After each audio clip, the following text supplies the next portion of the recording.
Part 1, The Beginning. I met Eliza on a crisp autumn evening in September 2022. The university campus was alive with the excitement of a new academic year, leaves beginning to turn golden against the backdrop of century-old buildings. I had just transferred to complete my master's degree in architecture, hoping for a fresh start after 2 years of pandemic isolation had left me craving real connections again. The campus café was packed that evening, a poetry reading had just finished, and students lingered, discussing verses and metaphors over steaming cups of coffee. I found myself standing in a corner, observing the animated conversations around me, when someone bumped into me from behind. "I'm so sorry," she said, turning around with a genuine look of concern. "Did I spill anything on you?" Her eyes were the first thing I noticed, deep brown with flecks of amber, framed by dark-rimmed glasses that gave her a scholarly look. Her curly hair was pulled back in a loose bun, a few rebellious strands framing her face. "No harm done," I assured her, introducing myself. "I'm Daniel." "Eliza," she replied, offering her hand.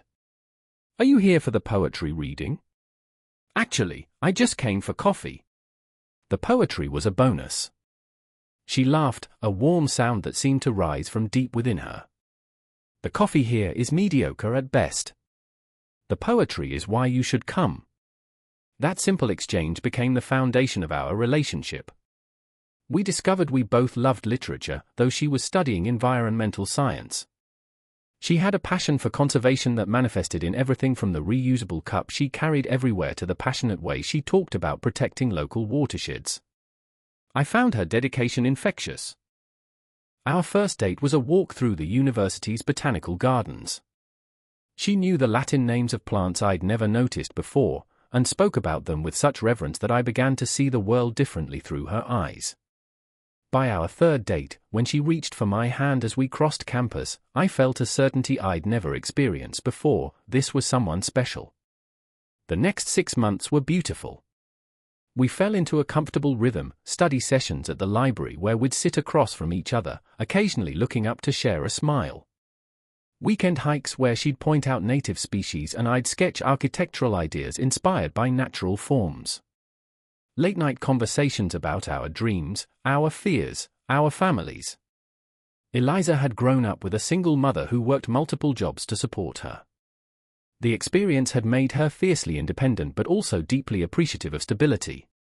I admired how she balanced ambition with compassion, never letting her drive for success overshadow her empathy for others. When she spoke about her research on climate adaptation strategies, her eyes would light up with possibility. By spring, we had practically moved in together. My apartment became our home base, her environmental science textbooks mixing with my architectural drafts, a collection of plants transforming my once sparse living space into something vibrant and alive. We talked about the future, where we might live after graduation, the possibility of working internationally, perhaps even marriage someday. "I've never felt this comfortable with anyone," she told me one evening as we lay on a blanket in the park, watching stars emerge in the darkening sky. "It's like I don't have to try to be anything other than exactly who I am." I felt the same way. With previous relationships, I'd always maintained a certain guardedness, careful not to reveal too much of myself. With Eliza, those walls had dissolved without me even noticing. I shared my childhood insecurities, my professional uncertainties, my hopes for creating spaces that could transform how people lived. She listened with genuine interest, asking questions that pushed me to think more deeply. That summer, we took a road trip to the coast, spending 2 weeks in a small rental cottage near the ocean. We swam at dawn, worked on our respective projects during the day, and spent evenings cooking together and walking along the shore. It felt like a glimpse into what our life could be: creative, connected, purposeful. "I could do this forever," I told her one night as we sat on the porch, listening to waves crash against the shore. "Then let's," she said simply, leaning her head against my shoulder. I remember thinking how lucky I was, how perfectly our lives seemed to fit together. I couldn't imagine anything changing that. Part 2, The Fractures. The first signs of trouble appeared so subtly that I almost missed them. We had returned from our summer trip to face the final year of our respective programs. The pressure was mounting. Eliza was applying for PhD positions while completing her thesis research, and I was working on my final architectural project while beginning interviews with firms. It started with small changes in our routine. Eliza began staying later at the lab, often returning to the apartment well after midnight, exhausted and distant. Weekend hikes became less frequent, replaced by separate activities, her attending research conferences, me networking with potential employers. We were both busy, both stressed, but I told myself this was temporary. Just a phase until graduation. One night in October, I realized we hadn't had a real conversation in nearly 2 weeks. We'd been exchanging information, schedules, grocery needs, bill payments, but nothing meaningful. When I mentioned this to Eliza, she looked surprised, then guilty. "You're right," she admitted, putting down her laptop. "I've been completely consumed by this research. I'm sorry." We made an effort that night to reconnect, cooking dinner together and sharing updates on our work. But something felt different. There was a carefulness to our interaction that hadn't been there before, as if we were acquaintances relearning how to be around each other rather than partners who had shared so much. The holiday season brought another layer of complication. Eliza had planned to join me at my parents' home for Christmas, but a week before our departure, she called from the lab. "I need to stay here," she explained, her voice tense. "The data collection has to continue through the break, and Dr. Lawson asked me specifically to oversee it. Can't someone else do it?" I asked, unable to hide my disappointment. "We've been planning this for months. This is important, Daniel. It could affect my PhD applications. And meeting my extended family isn't important." The silence that followed felt like a chasm opening between us. "That's not fair," she finally said. "You know how much this research means to me." I went home alone, making excuses to my curious relatives about why my girlfriend couldn't make it. When I returned to campus in January, Eliza seemed even more distant. She had moved some of her things back to her old apartment, explaining that it was closer to the lab and more convenient during this busy period. "It's just temporary," she assured me. "Until the application deadlines pass." I wanted to believe her, but doubt had taken root. We were spending less time together, and when we did, conversations felt forced.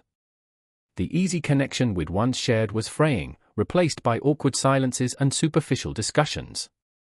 One evening in February, I stopped by the lab to surprise her with dinner. Through the glass door, I could see her sitting with a colleague, a postdoctoral researcher named James who had been working with her team. They were huddled over a computer, laughing about something. It wasn't inappropriate, nothing I could point to as crossing a line, but the animation in her face, the relaxed way she leaned toward him, made my stomach clench. I couldn't remember the last time she had looked that carefree with me.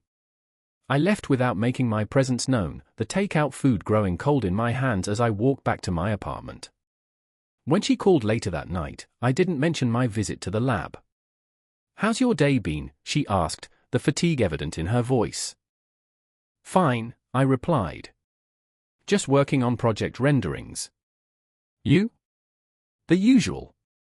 Lab work, data analysis." James helped me identify a statistical error that might have compromised some results. "James." The name hung between us. "That's good," I said, trying to keep my tone neutral. "Sounds like he's been helpful." "He has," she agreed, too quickly. "He's brilliant with computational models." Another silence, heavier this time. "Eliza," I began, not sure what I wanted to ask. "Are we okay?" "Of course," she said, but her response came too quickly, too automatically. "We're just busy. It's a stressful time." "It feels like more than that." She sighed. "Can we talk about this when I'm not exhausted?" "I've been in the lab for 14 hours. "Sure," I agreed, swallowing my frustration. "Another time." But that conversation never seemed to happen. February turned to March, and the distance between us continued to grow. We still spent occasional nights together, but even our physical intimacy felt different, mechanical rather than connected, a habit rather than an expression of love. I tried to talk to her about it several times, but she always had a reason to postpone the discussion: deadlines, meetings, exhaustion. I began to wonder if I was imagining problems where none existed, if this was simply what happened when two ambitious people pursued their goals. Then came the night that changed everything. It was late March, just weeks before final project submissions. I had been working in the architecture studio until nearly midnight, perfecting the models for my sustainable housing complex. When I finally returned to my apartment, I was surprised to find Eliza there, sitting on the couch in darkness. "Hey," I said, switching on a lamp. "I didn't expect to see you tonight." In the soft light, I could see she had been crying. Her eyes were red-rimmed, her face pale. "What's wrong?" I asked, immediately concerned, sitting beside her. She took a deep breath. "I've been accepted to the PhD program at Berkeley." "That's amazing!" I exclaimed, genuinely happy for her. Berkeley had been her top choice, a prestigious program perfectly aligned with her research interests. "Congratulations!" "Thank you," she said, but her expression remained troubled. "Why aren't you celebrating? This is what you wanted." She looked down at her hands. "I've also been offered a research position at the Antarctic Climate Research Station. It starts in June, right after graduation. It's a 2-year commitment." The implications hit me like a physical blow. Antarctica.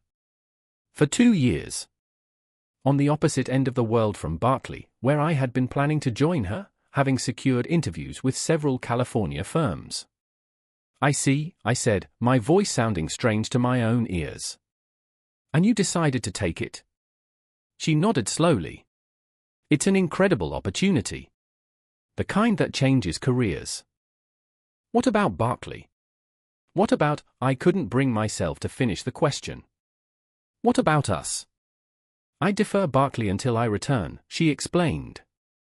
"They've already approved it." I stood up, needing to move, to process what she was telling me. "When were you going to tell me about this? How long have you known it was a possibility?" She looked guilty again. "I applied for it in December. I didn't think I'd get it, it's highly competitive. I didn't want to worry you about something that probably wouldn't happen." December. While I had been introducing her to my family in my thoughts, she had been planning a future that didn't include me. "What does this mean for us?" I finally asked, the question I had been avoiding. Eliza stood too, but kept her distance. "I don't know, Daniel. I've been trying to figure that out. A long-distance relationship across continents, with minimal internet access and no possibility of visits. I don't know if that's fair to either of us." "So you've already decided it won't work," I said, the hurt making my voice sharper than intended. "I haven't decided anything," she protested. "That's why I'm here. To talk about it. It doesn't sound like there's much to discuss. You've made your choice." "That's not fair," she said, echoing our conversation from months ago. "This is my career, my future." "And what am I?" I asked quietly. She had no answer.